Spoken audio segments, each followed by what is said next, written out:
Hi, welcome to Hackthefile. I'm Michael Lopez, and then on today's video, we're going to be doing Tribe of Hackers Blue Team. Enjoy. All right, so here we go. I'm back with my stuff over here.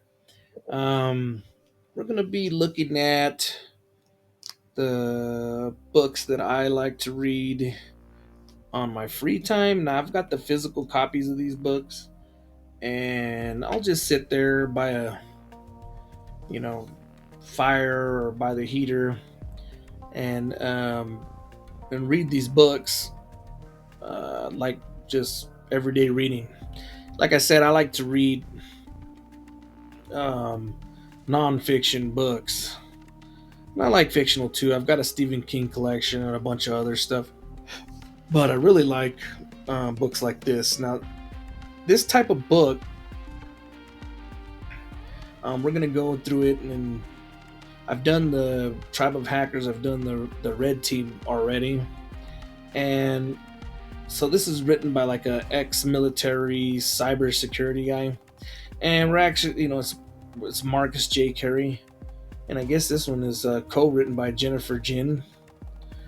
So let's just start by saying the book. Okay, so this is Tribe of Hackers Blue Team. Tribal knowledge from the best in defensive cybersecurity, written by Marcus J. Carey and Jennifer Jin. By Wiley Publishing, I guess. And or Willie or Wiley, I think it's Wiley, I don't know. Anyways, so we're gonna read what this book is for you guys that don't know. And how it works is, I'm kind of tired. How it works is we're gonna pick. I'm gonna keep this under 30 minutes, so we're gonna pick like 3 or 4 people that he interviews in this book, and we're going to go ahead and read the questions and answers that he asked them. So let's go ahead and read what this book is. Okay, and they explain it pretty good in the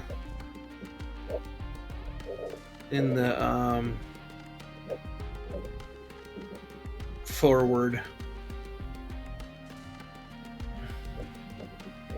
Hold on. All right, so here's the forward.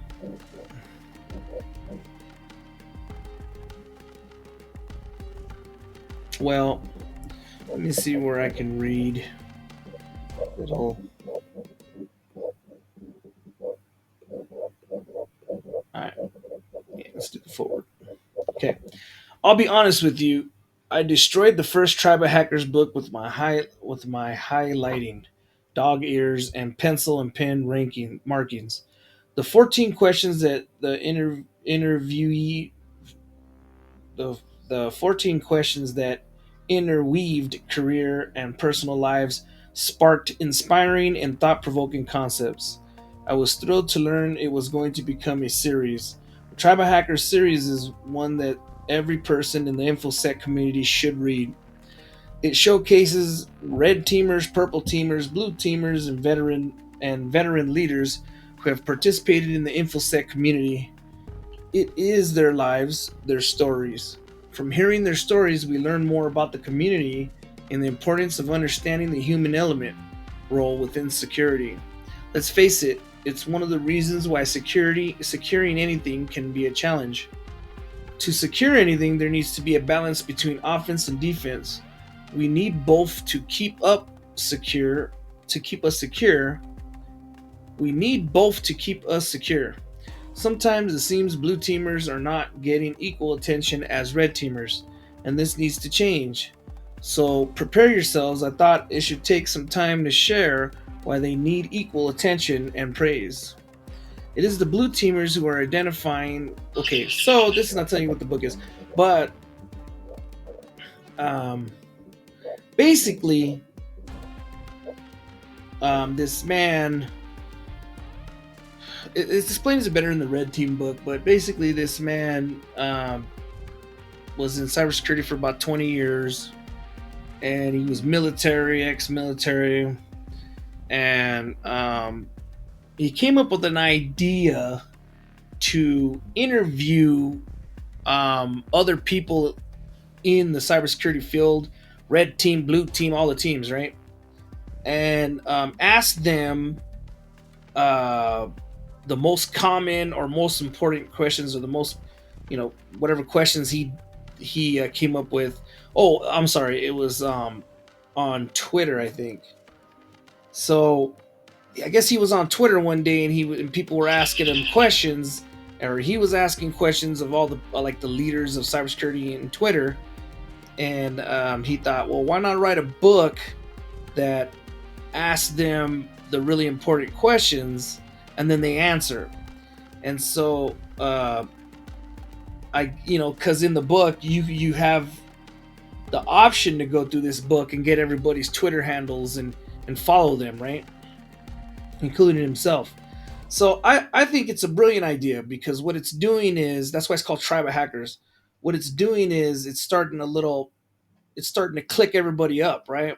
And using Twitter and books like this, you're able to bring the Twitter experience, or the asking the hard questions, or getting advice and guidance, right? Because guidance and mentorship and leadership is very important, right?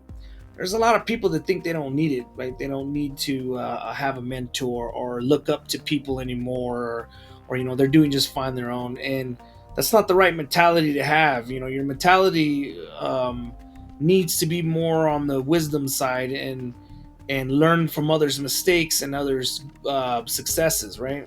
That would be ultimately the wisest thing to do, right? And so that's what it literally says right here. It says, only a fool learns from his own mistakes. Here, right here.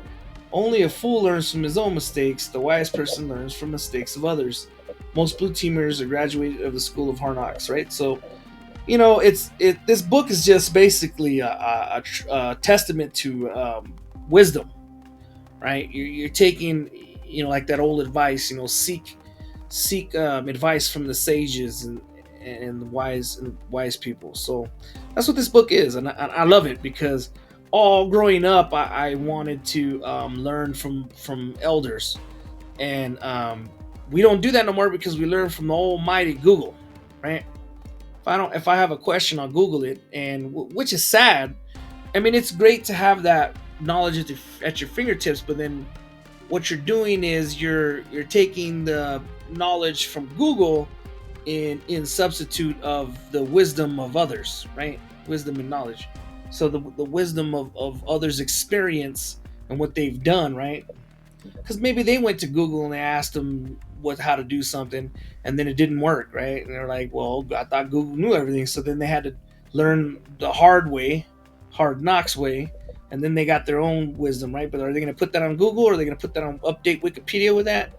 I don't think so, right? They're gonna write a book like this, and they're gonna give you somebody's gonna write a book like this, and they're gonna give you the honest answer. So that's what this book is about. I think it's awesome, right? So we're gonna go through here, and he's just giving the example of all these questions, and I'm gonna try to learn today a little bit as well. And this is just for fun. It's just great reading. See, this is the man that basically wrote the book, and he was an ex-military, and 20 years of cybersecurity. I'm sure he was. I don't know if he was ex-military. I can't remember. 25 years protecting sensitive government commercial data. Yeah, U.S. Navy cryptology. So he was in the U.S. Navy, and he's got 25 years of cybersecurity hands-on experience. Okay, so we're always gonna start with him because it's his book. So we're gonna start with him first, and then we're gonna do like a woman and then a man, then a woman and then a man and then a woman and a man. Okay, we're gonna make it equal. So it's just the way it should be. So we're gonna look at this, and these are the first questions. So here's his Twitter handle, right? And if he didn't want this to be public, he wouldn't have put it in his book. But that's the whole point. He wants people to connect, all the cybersecurity people to connect together, one tribe, right? And it's true, we're one tribe, right? You're in cybersecurity, and you're learning cybersecurity, and you want to get in cybersecurity. Excuse me. We're all one tribe. That's why I like this book. All right, so we're gonna read his what his handle is, and we're gonna read his background. So Marcus J. Carey is a cybersecurity community advocate and startup founder with more than 25 years of protecting sensitive government and commercial data. He started a cybersecurity career in the U.S. Navy cryptology with further service in the National Security Agency (NSA). How do you define blue team? At a macro level, okay, the blue team is the entire organization, including the end users and customers. I say that because your end users and your customers will be the first to notice when something goes wrong from a security perspective. I know it's extremely awkward to have a customer let you know there is a security issue, but time and time again they end up saving us. Everyone is part of this, are part of the team. At a micro level, the blue team consists of individuals directly responsible for monitoring, defending, and responding to the incident. So micro and macro, if you don't know what those are, you need to Google them. Go back to or ask your grandpa. Somebody gonna know. Just basically on a bigger and a smaller level. That's what that is, okay? What are the two core capabilities that a blue team should have? Okay. I believe network visibility and log management are the two core compatibilities every blue team should strive to master. So, networking visibility and log management. In traditional infrastructures, network visibility allows organizations to understand what is happening on their network, such as authentication, domain resolution, and all sorts of chatty protocol. Network visibility goes hand in hand in the sense that not only do you have to ensure you see what's going on in your network, but you also need to make sure the information sources are logging events. They also need to ensure that the data is captured and can be analyzed in some real time for breaches. So that's the backbone, is what he's saying. They should have that capability to do that in the team. This usually requires a log management system that requires enough storage to be useful for troubleshooting and forensic investigations.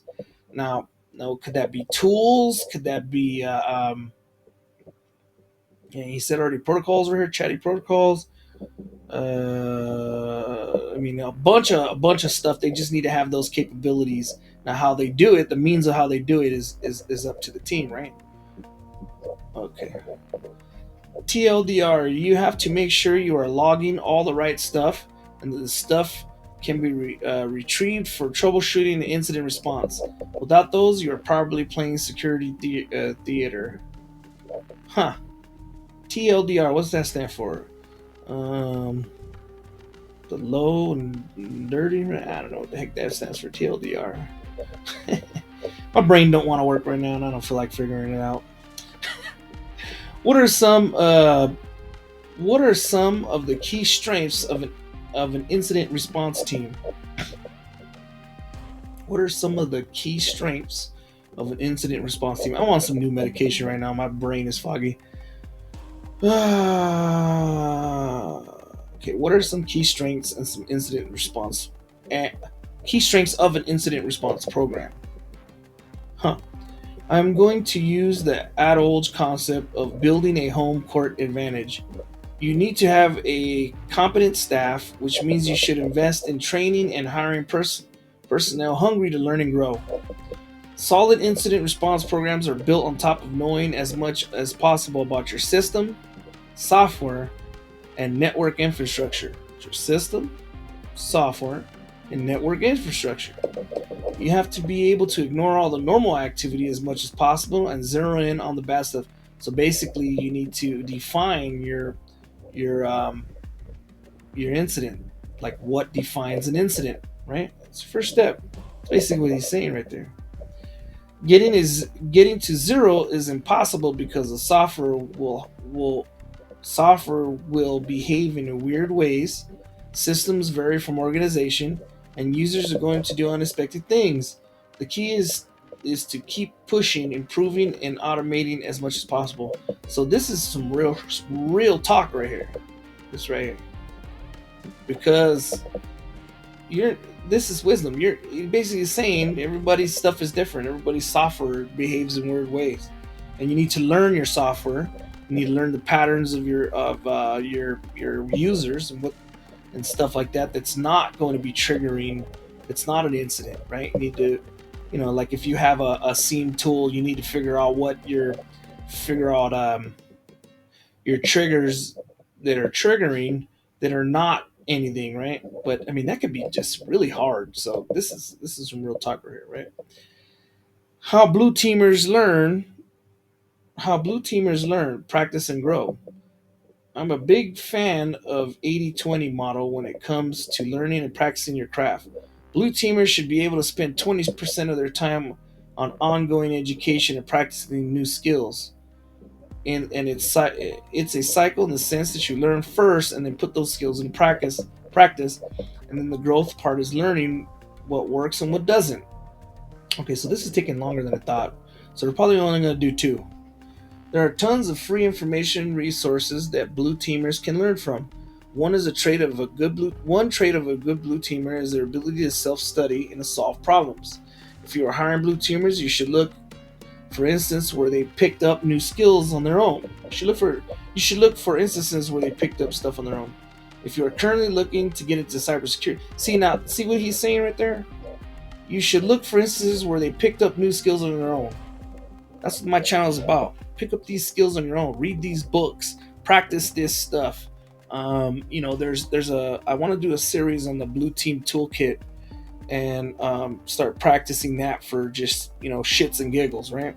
And that one is gonna give you a little bit more practical skills and abilities, like setting up uh, admin rights and all that crap. I guess I don't know what it does, but anyways, we have to check that book out. But that's what he's talking about here.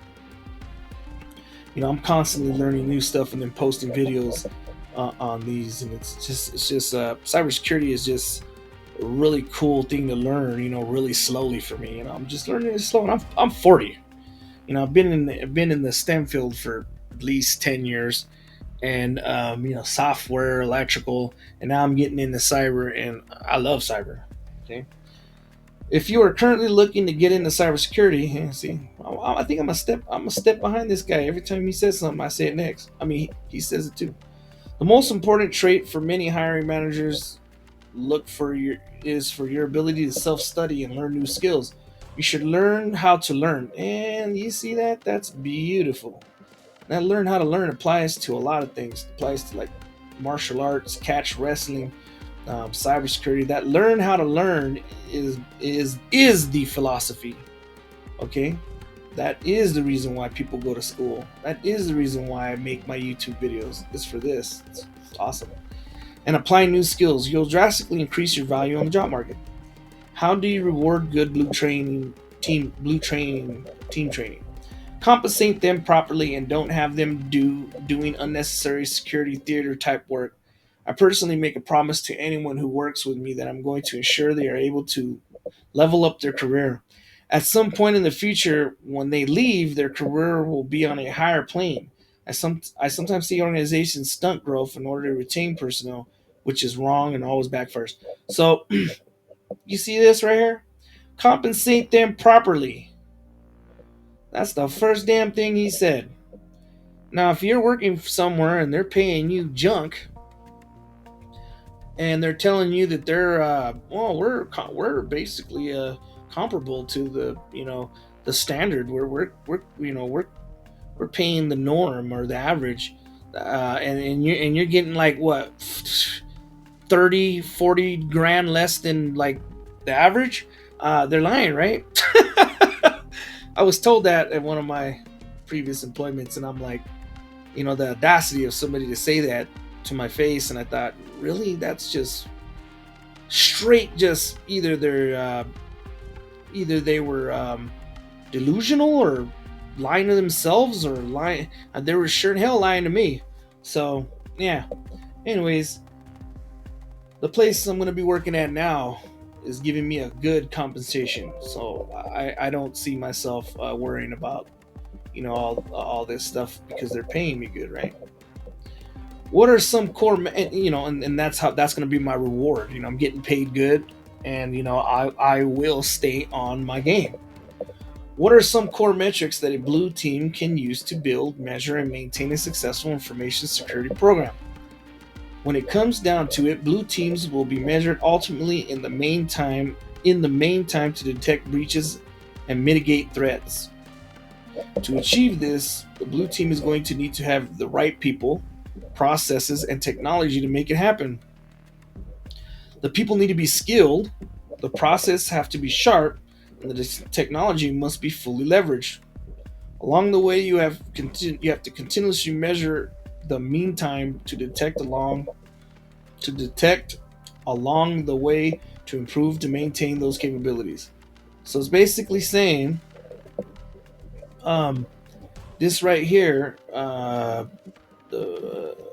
continuously measure. That's you got to continuously measure your results, or else you don't know if what you're doing is working, right, or not working. So that's what that is. Okay.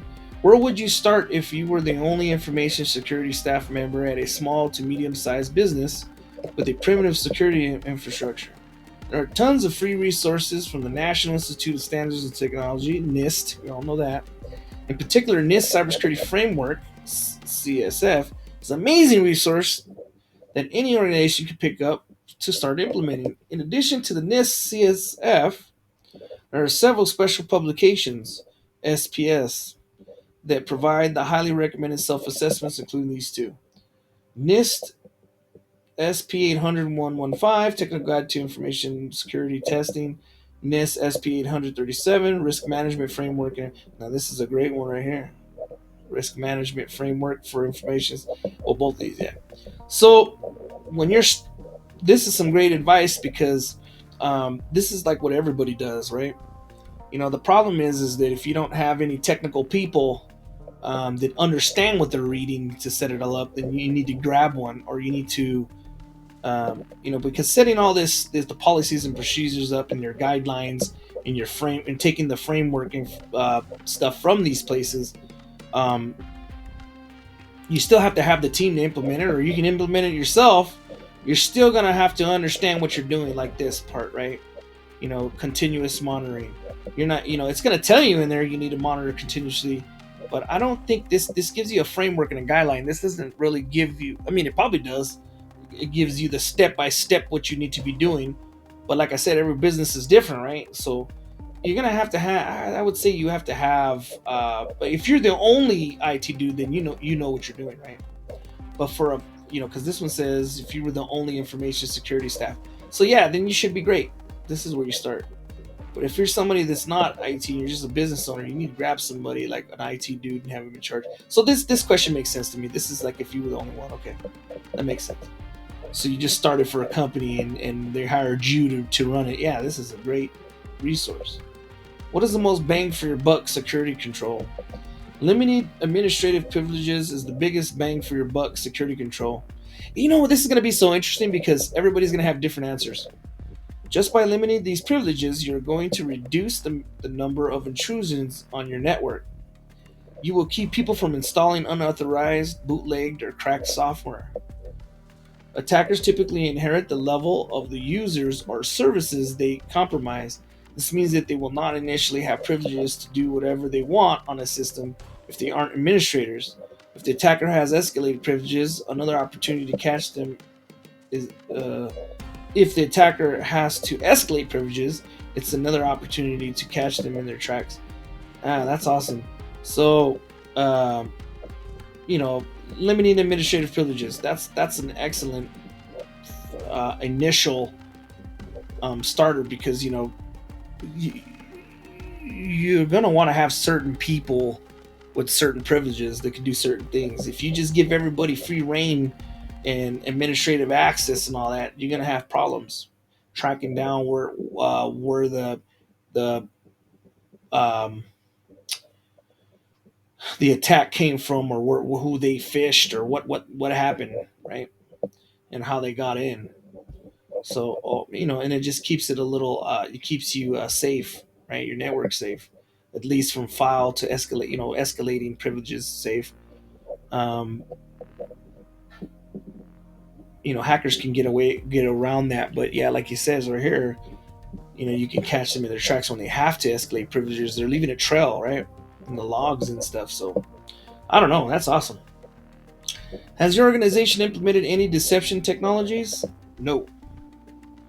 And then we'll talk about what these are, deception technologies, because somebody else is going to give a different answer. Where should an organization use cryptography? The most effective places to use encryption are virtual private networks, huh, web page logins, and full disk encryption. VPNs typically use encryption to keep the data private end-to-end. Web page logins need to be encrypted for usernames, passwords, and all other authentication data remains secret. Full disk encryption is important in case the computer or laptop is stolen and the data on the disk is protected. That's good to know. How do you approach data governance and other methods of reducing your data footprint? I learned in the military that you always want to keep little as data as you can. Keep only what you require by law or compliance. That's another thing. You got compliance laws. Don't keep unnecessary customer or employee data. Time and time again, we see crazy stories on how organizations keep their customers' data around unencrypted on the premises and in the cloud. The best way to avoid this is to not have the data in the first place. Yeah, I was looking up. I was doing some Google on my last video. Some Google. I think it was Google hacking. I forget what it's called. My brain's not working right now. But anyways, um, and a lot of these companies have all their employees' names and phone numbers and addresses on a damn Excel sheet online. Now I didn't look them up. I'm just if you but you it'll tell you the title of it and you click on that and you'll get all that stuff. But why? They don't need to have that on there. It's ridiculous. I mean, they need to have that encrypted or they need to have that secure. It's pretty bad. Anyways, might have been a HIPAA violation. I don't know what that was. I mean, I didn't look at the company or anything, but I'm sure HIPAA applies to not just hospitals, right? So I don't know. What is your opinion on compliance? I'm okay with compliance because it does set a bar and creates a minimum threshold that organizations should adhere to. I hope that by now people realize that compliance is the absolute bare minimum and doesn't mean that they are secure by any means. In addition, security leaders need to ensure they are communicating honestly. That's a good answer. Is there a framework that aligns with activities or functions performed by Blue Team regulatory compliance requirements? I'm a huge fan of NIST cybersecurity framework, so he's a NIST fan because it recommends continuous testing and evaluation of security programs at a higher level than most generic compliance standards. How do you engage all the different units of an organization to maximize defense? You have to work together to include all the frequent units of organization as members of the blue team. Even even if separated into different units, roles such as administrative, network engineers, software developers, etc., need to be part of the internal cybersecurity review board that communicates and reduces risk across the organization. Absolutely. The same the same team should be great in incident response when the eventual intrusion happens. When the incident happens, it shouldn't be the first time for everyone in the room together. Uh, right? That makes sense because uh, your responders, right? Your incident response team has to rely on information gathered from everybody.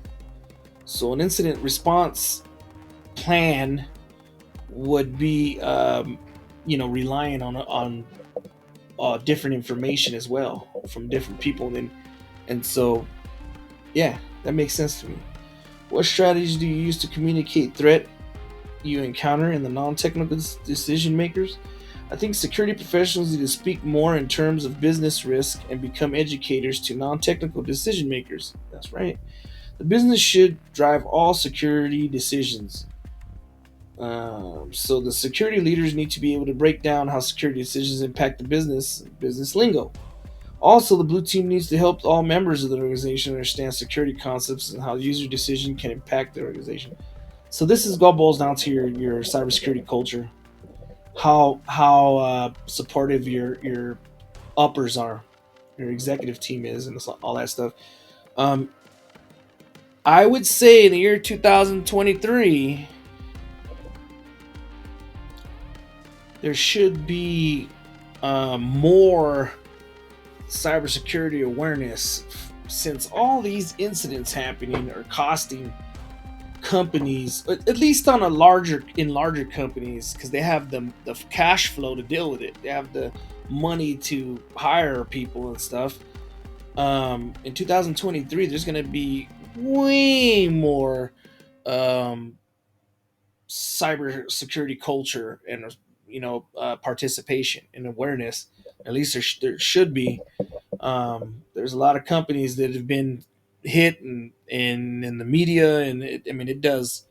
If you know about risk management, there's not only just attack risk. There's reputation risks and all that stuff. So you, it's terrible, man. It can do damage to a business.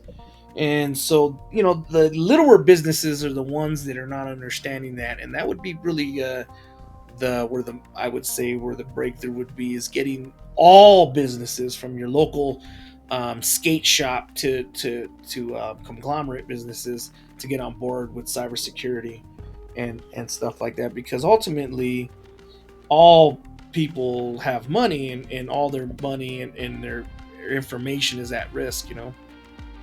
I was watching uh, on YouTube. 7-Eleven had a on its debit reader had a false face on it that was stealing people's credit card numbers and their pins and information and everything. So that can happen to anybody. So that's a cybersecurity issue. They need to implement some kind of cybersecurity protocols that prevent that, right? And that's for their customers. Now, there's a lot of people that don't want to shop there now, don't want to go in there or buy gas or do anything because of that. So I mean, they're losing reputation, right? That's a reputation, and they're losing customers, right? So, anyways, okay. So, what recommendations do you have for managing non-technical executives' expectations during a significant ongoing incident?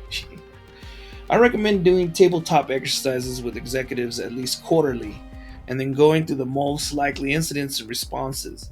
I mean, everything, not just technical, but also go through canned press statements, backup communication plans, incident response plans, disaster recovery plans, remote work plans, etc., etc. Anything that is part of the response should be covered so technical and non-technical staffs are on the same sheet of music. When when significant ongoing incident response happens, non-technical executives have their proper expectations. So that all goes with having the tabletop. All all goes along with having them understand, right? And like I said, you would imagine that a lot of companies are on board with all of this stuff because especially the higher ups, because they're the ones that take the shit when they're not participating in all this stuff, and then their company gets hit with a $5 million ransomware, right? Uh, or something like that, or they get hacked and somebody steals 100,000 people's in, information and credit card numbers and stuff, and they've got to spend all that time to do the investigations and all that they don't have it in place, and it's happening, right? If they're not attending these tabletops and they're not dealing, and stuff like that, then they're in trouble. Okay, then they're fired most likely, right?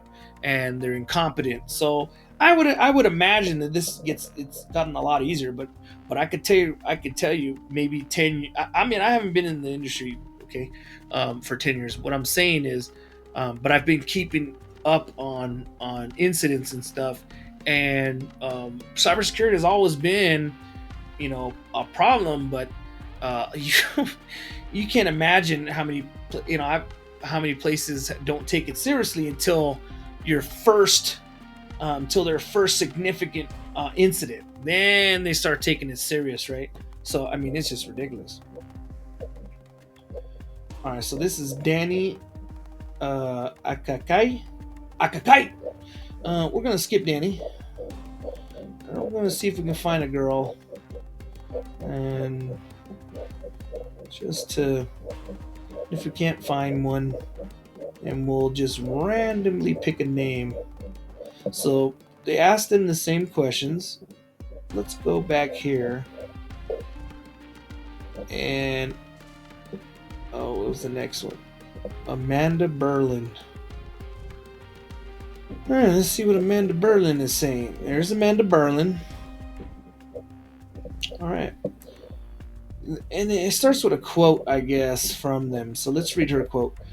Because we can't contain a blue team in a standard silo, it will ultimately consist of any members of an organization or something third parties who contributes to the defensive security posture of an enterprise.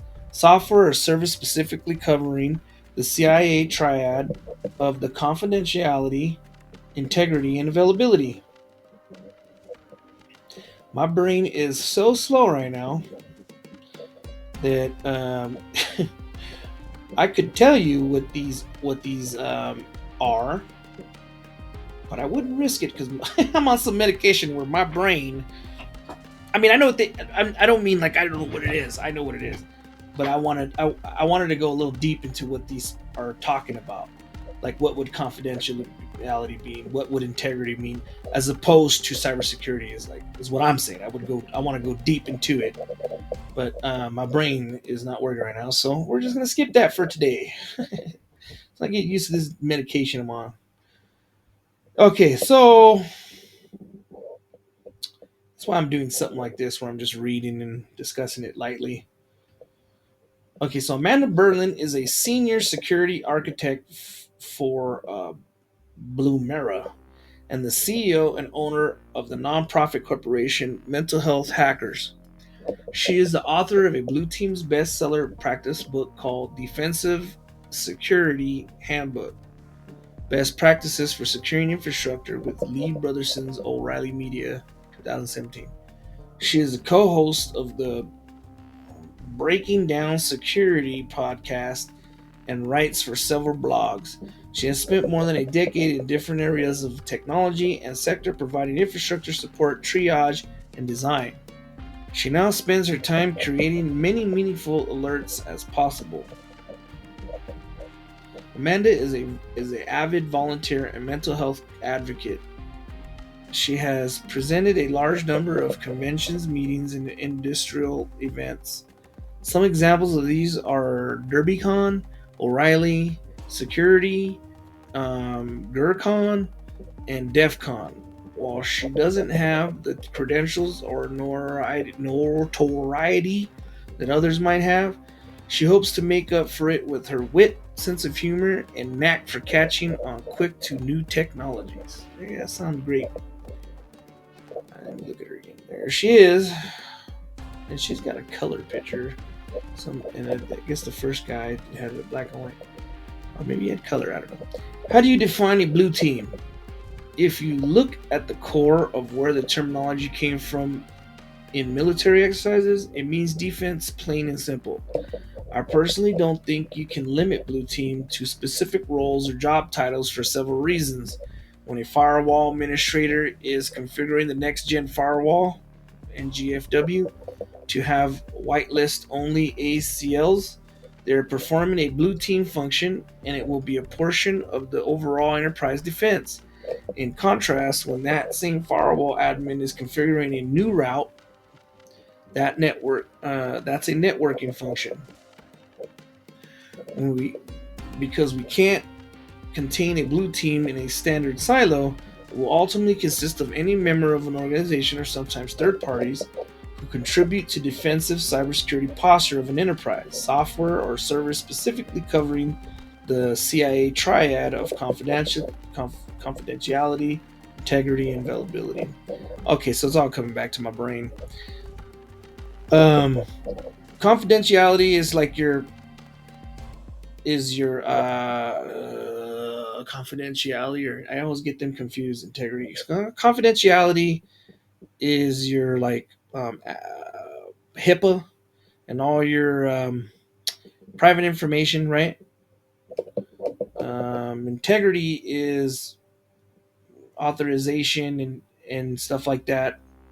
And tell me if I'm wrong or backwards. Put it in the comments. It's like your like I said, my brain's just crazy right now.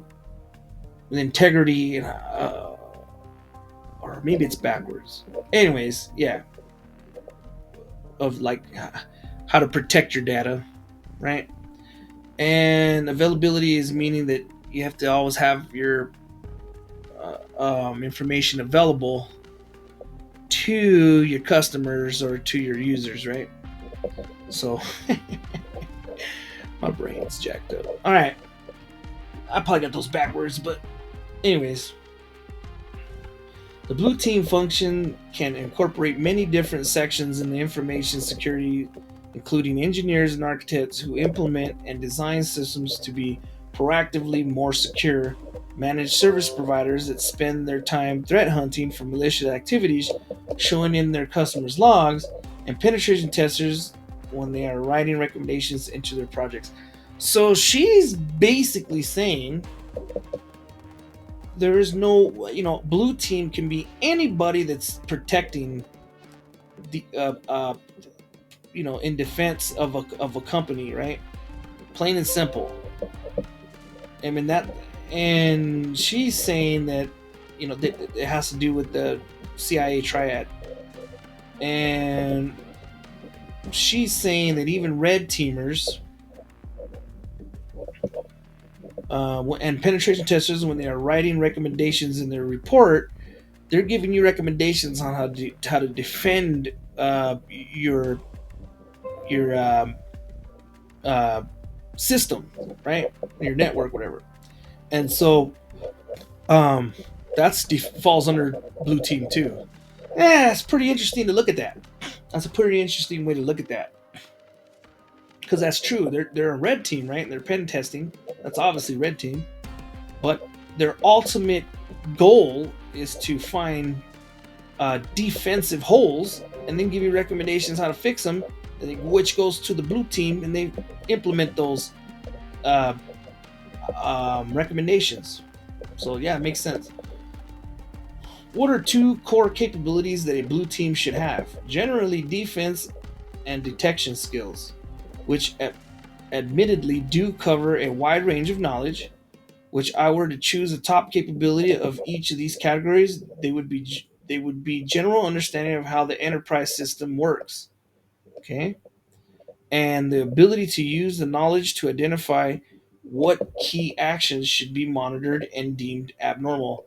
So basically, what he said, no, he's, what did the other guy say? Anyways, that makes sense. Okay. What are some of the key strengths of an incident response program? Incident response processes integral are an integral component of being able to react quickly in the event of an incident, determine a non-incident, operate efficiently during an incident. Okay, let me read this again. Incident response processes are an integral component of being able to react quickly in an event of an incident, determine a non-incident, operate efficiently during an incident, yeah, and improve after an incident, yeah, okay. Having process in place before an incident begins with pay dividends in the long run. Having a process in place before an incident, okay. Key strengths to bring into the process portion of an IR program are standardized internal and external communications. Yep. High-level technical processes and the specifics of outsourcing to a third party if/when needed. The second half of this includes the tools and technology strengths that are needed, including the ability to perform log analysis and correlation, disk and file analysis, memory analysis, and network traffic analysis. An IR program should cover analysis at each layer and step in the transmission of data. In other words, you have to have technically savvy people and um, ways to do it. The test of these processes with tabletop exercises and drills can serve as a proof of concept.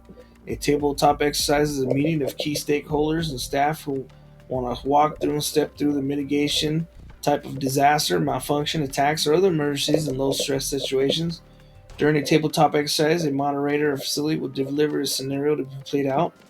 Okay, so she's just basically saying uh, tabletop exercise. How can blue teamers learn, practice, and grow? The top four things are CTFs, podcasts, home labs, and books. Oh, you see that? And books, home labs, podcasts. Well, mine is YouTube. CTFs. Like 1, 2, 3, 4. What the heck is a CTF? My brain's not working. I recommend participating. Oh, capture the flag.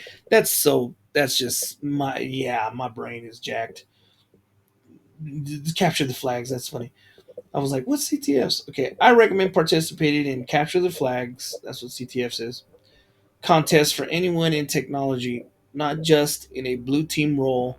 One of the main aspects of performing blue team function is the ability to understand how attacks work.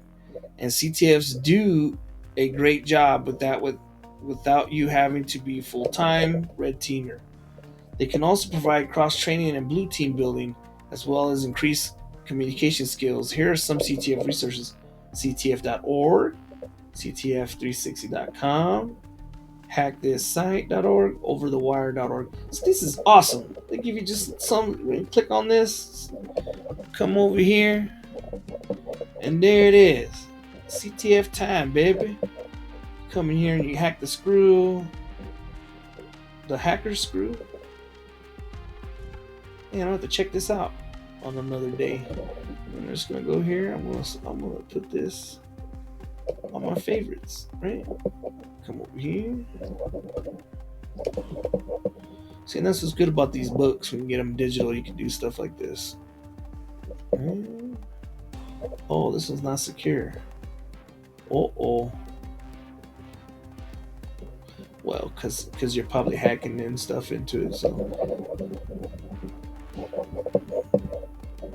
war games.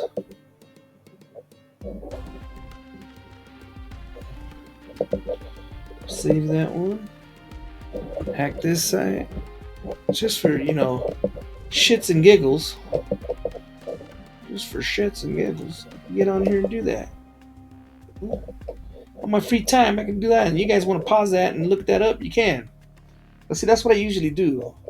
I'll get these, put them in my favorites, and then when I get bored, I'll come here so I can capture the flag on this. Another good one, not capture the flag, but it is kind of like capture the flag, is try hack me. That's a good one because you have to hack into it and capture some flags. Kind of a capture the flag. Podcasts are a great source of information for interviews and news, breaking down cybersecurity. CyberWire is Darknet Diaries. I subscribe to them. I think I just subscribe to them too. I have the SANS ISC Daily, Security Weekly. I got that one too, and these are really cool. So I subscribe to half of these already. You guys should subscribe to all of them too. Me too. I need to subscribe to all of them too. That sounded weird, but yeah, because see how good of a source this book is. This is just great. Home labs, when you first starting out, are a must. They allow you to understand basic networking, operating systems, software, or you're giving you the availability to try attacks and defense procedures without the hassles of change control or potentially harming a live environment.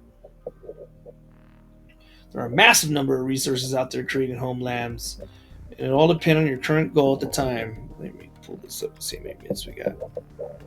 Your home lab might be better suited for a cloud environment as opposed to your office. If you're looking blah blah blah, there are a number of books, information security space, defensive security handbook, That's her. That's hers, I think. Yeah, she did a plug for hers, I think. Amanda Berlin. Might have to look that up. I'm gonna look that up right later on and see if that's a. She says it's a good one for practicing. Defensive Cybersecurity Handbook. I'm gonna look this up and I might do a video on it.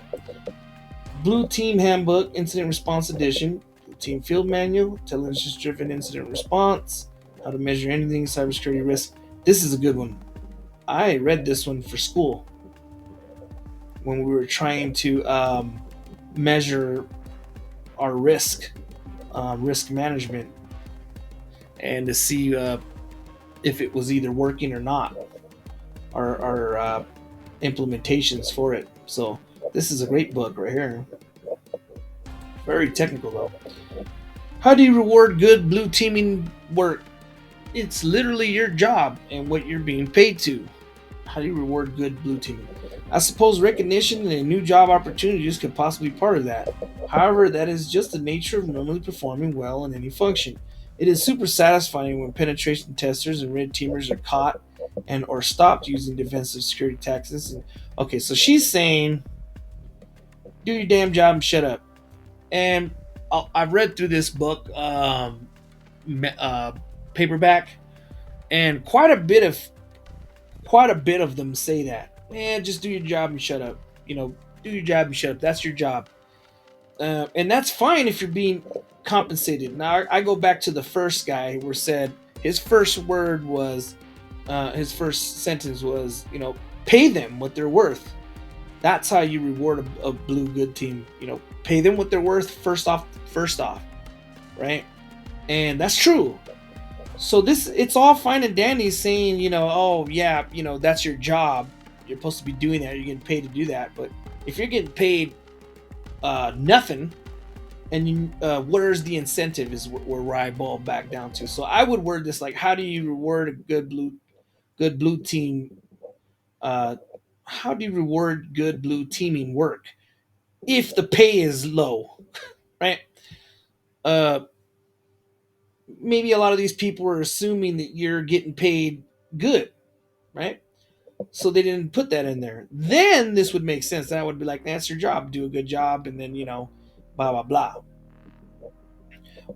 Your reward should be when red team is trying to attack your system and they can't get in, right? That should be your reward. It means you're doing a good job. Is what she's basically saying. Super satisfying when penetration testers are being stopped, because of your defense team, right? Which is fine when you're getting paid right. I think that if you're gonna hire people that are skilled or willing to learn and better themselves constantly, you need to pay them what they're worth. You shouldn't be paying them $45,000 a year, or else they can go work at somewhere else, that didn't require all their hard work and expertise and dedication to cybersecurity, or even getting a degree. You shouldn't be paying them $50,000 a year, $55,000 a year, or under $60,000 a year, if they're hardworking and they know what they're doing, and then just go, oh, all right, here's your paycheck, and not give them opportunities for promotion and stuff like that. And they're very good, and people say, well, that's on that person. This is America. You can go work at another place. Well, you say that like it's easy. People say that. Well, if you don't like it, go somewhere else. If I don't like it, go somewhere else. That's ridiculous. It's just ridiculous, right? Now, I can understand you accepting that position and then expecting more. That's a problem. You do need to go somewhere else. But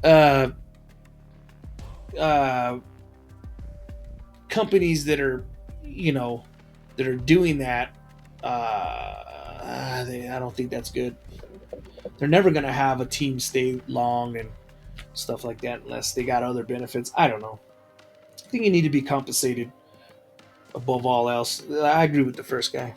What are some metrics that a blue team can use to build, measure, and maintain a successful information security program? Depending on the on the portion of the information security program that is being measured, there are several different metrics that can be helpful. Applying these metrics consistently before a program is put into place during implementation of new policies, procedures, and technologies, and after improvements to the program will be a good idea. It's having significant impact. Two beneficial resources are How to Measure Anything Cybersecurity. Yeah, it's a great book. And Social Engineering Technical Threats by Valerie Thomas. Number of overall security incidents. As security gets better, this number should be decreased. Number of overall security incidents. That's one way to measure. Percentage of out-of-date systems, firmware, software patches to be tracked as part of the program requirements as they contribute large number. And that's another one. She gives you two examples. When implementing a security awareness program, an example is the average time it takes for an employee to report malicious activity. That's another one. If there are no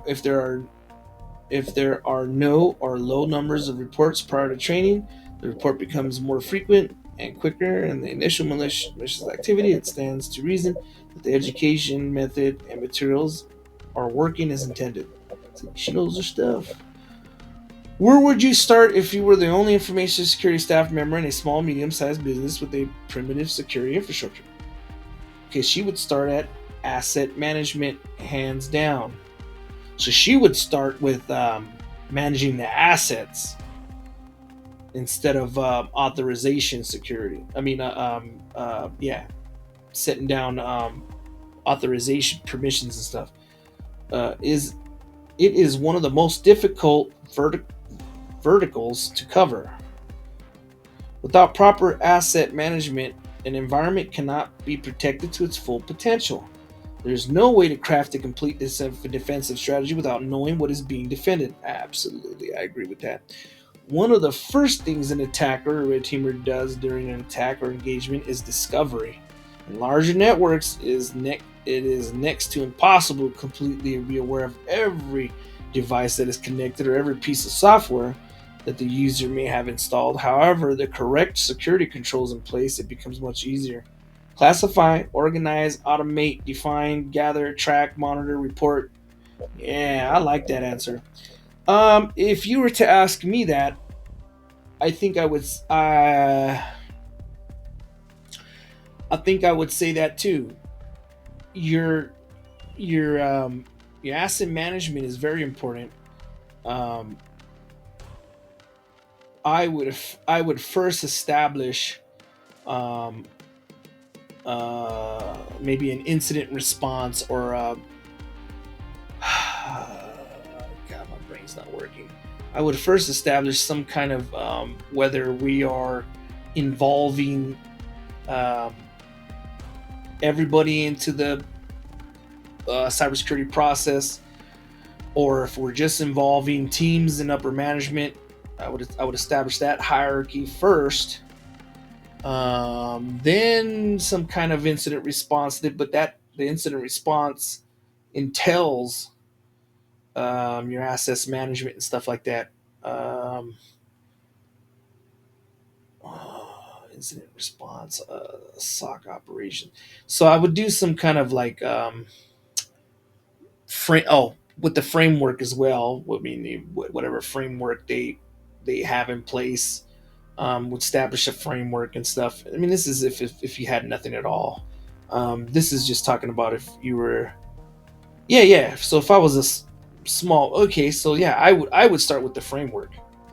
Asset management is part of that, right? Asset management is part of is part of all that, I would say, because it's one of the initial things that you need to set up, right?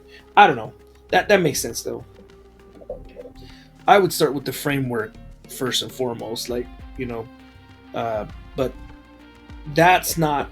I'm saying that, and I have not been in the cyber field, so these people have, and so they're saying, these are the most important things, right? Like asset management, and then the other guy was saying authorization um, protocols and stuff like that, and management, right? So yeah, I would believe, I would actually believe these people right? Over schooling or over my own kind of. I mean, I have my own ideas, right? But I don't have the practical experience that they do. So ultimately, I would probably listen to them a little bit more than myself right now, right? And then later on, when I get the practical experience, and then I can revisit this and go, well, maybe I could tweak it, and I would actually start with both of these, or depending on the business or whatever. And I mean, but for now, I don't really know. That's what makes this book so great, because you know you're getting wisdom and practical knowledge from these people that are in the industry and stuff. So I wouldn't take their answers lightly. What is the most bang for your buck security control? A majority of it, and I said I was gonna make this a quick video, but I lied. This book is kind of too interesting to um, just to skim, or skip some of these questions. All these questions are great, and they're the basic, but I would say most important questions, and that are relevant to the field, right? From what I've studied in school, and a lot of this has, like, it even throws in like cyber culture and stuff like that questions. And we used to have exercises like this last question. If you were the only IT person in a small company, where would you start? We used to have to write reports on this question. Just this question alone, I had to write a 2-page, 4-paragraph report with headers and pictures and stuff like that, and slides or something, if I wanted to. And so these every single one of these questions, and I am not kidding. Every single one of these questions that I'm reading, I had to study in school. Like, and how would you define a blue team? I had to write a report on that. How would you what are the two capabilities a blue team should have? Like, how do you do this? How do you do all this stuff? Um, or every single last one of these questions. How do you reward good blue team work? This was one of the questions I had to answer in my discussions in a couple of my classes. How do you reward the good team? This was under project management and cyber operations center, management and stuff like that. I had to discuss all this stuff, right? So that's why I'm like, man, this is a great book for people to study and learn. What I would do is I would read this whole book, because this is like one whole class of school, I would say, and in a book, man, for what, 12, 13, 14 bucks. I don't know how much I paid for this. I think this digital copy was 15 bucks. And if you were to read this and actually, uh, these are people's different answers. So this is basically, in school, it would be just a discussion board. You would, and then I would like challenge people. Hey, why don't you, after a while, when you study a lot of cybersecurity books, even if you don't go to school for cybersecurity, but you do a lot of reading, and you do a lot of assignments and practices, and all the stuff that this lady was saying, doing, what would your answer be to these? Like, answer these yourself. I mean, you don't have to write it down, but role play. Sit there and go, pretend somebody's asking you that, and sit there and go, well, this is where I would start now. Whether you're right or wrong, at least you're role playing, and you're understanding what the question is asking you, right? Such a great book. What is the most bang for your buck? Okay, so majority of enterprises have a vastly underused resource at their fingertips with Windows Group Policy. Group policy objects, GPOs, are used to centrally manage hardware and software settings in a domain configuration. They are broken up into both local and domain policies and can be applied to specific accounts or containers in a certain order to see different results. Instead of starting from scratch, attempting to build a secure GPO by going through each individual setting, there are fully configured templates usable for use. The National Institute of Science and Technology, NIST, has a secure base set for GPOs that can be downloaded from its website. The NIST GPO contains settings such as meeting standard password security requirements, disabling LM hashes for domain account passwords, disabling local guest accounts, and preventing cache user credentials, as well as hundreds of other user and computer settings. That's cool. They can be found well laid out and documented on the website along the downloads and revision history. That's awesome. Did not, well, I mean, I did know that, but didn't know that much. Has your organization implemented any deception technologies? Yes. Okay, so she's going to tell you. I've currently worked for software as a service provider called Blumera. Our main goal is to collect the logs from customers and provide actionable alerts tied to playbooks for smaller security teams to follow and receive step-by-step instructions on what incident response or remediation procedures should accompany each finding. Many times, especially at smaller organizations without full security teams, deploying any type of deception technology can be extremely daunting. A part of the service we provide is a honeypot. That's right. Deployment automatically built into the solution inside the organization. So if you don't know what a honeypot is, Google it or ask your grandpa. Your grandpa ain't gonna know what a honeypot is. He's gonna tell you honeypot's where you put the honey in. That's the one that Winnie the Pooh was eating. Unless your grandpa was in cybersecurity, then your grandpa's gonna know what a honeypot is. Oh man. Where should an organization use cryptography? Everywhere. I can't think of any data in motion or rest that wouldn't benefit from being encrypted. One of the issues seen in software, however, is when companies attempt to create their own cryptography standards as opposed to using one of the common versions already available, unless they are an expert in cybersecurity or security/cryptography, or have had the scheme analyzed by multiple experts. It is really a good idea. Instead, following the OWASP cryptography cheat sheet or NIST recommendations. Here they are. Let's look at that. Oh, that can't be found. All right. What is your opinion on compliance? There's definitely a right and a wrong way. There's definitely a right and a wrong way to go about compliance. Compliance can be obtained without security in mind. However, most of the time, if you have a secure mindset going into enterprise design, compliance will likely follow. These standards are a minimum, not a complete security program. It is easy and lazy to just a checkbox checker. When you're going through implementing controls and compliance lists, it is possible to technically be compliant with a standard and still not have secure environment. Yeah, many standards leave room for imagination and can be interpreted in different ways. For example, HIPAA is focused on the safety of patients and patient records, no matter if it is on a piece of paper. So compliance.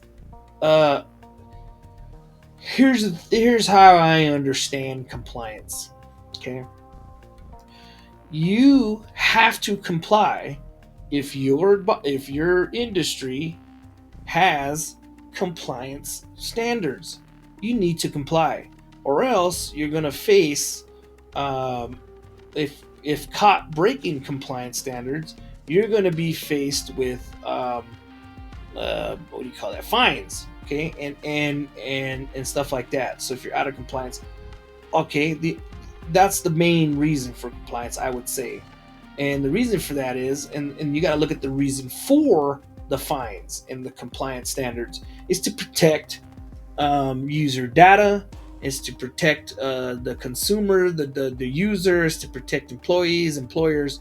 That all, it's to protect information. It's for it's to protect the executives, the company. It's basically there to protect, right? And so when you violate these standards, you get fined. Now I see them like that. Now compliances can are there to protect. I would say that's it. They're not there for. I don't think they're there for you to say, well, we're in compliance, so we're good. Your defined set of compliances is different. Now, if you have your team gets together and says we need to be in compliance with these policies and procedures we're laying out, or we need to be in compliance with our framework that we've chosen, that's different. Okay, those are things that you need to comply with, and then you need to measure them, right, to see if they're effective or not. And then you're ever evolving and changing, right? I would say, okay, so that's how I see compliances. Those compliances are more than guidelines. They're actually, you need to measure them. You need to see if those are doing their job, right? But like I said, the government compliances and state law compliance and stuff like that are things that you must follow, um, uh, and whether they're good or not, because you're going to pay a fine if you get caught not complying with them. Okay, so those are that's how I look at compliances. How do you engage all the different units of an organization to maximize benefits? Working in tabletops with different members of an organization can show how poorly things can go for the entire business when security isn't taken seriously.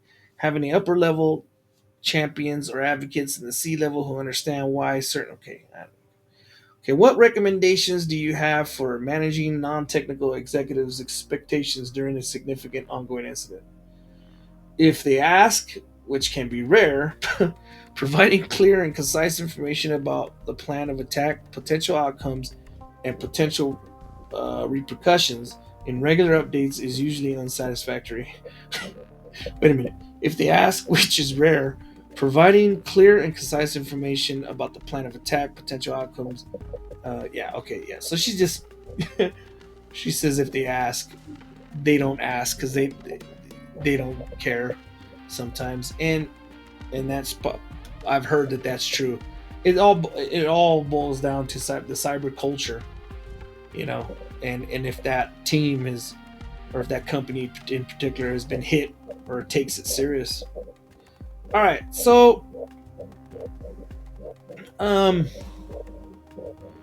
can scroll through here, and so this is what this book's about. I mean, this is a great book.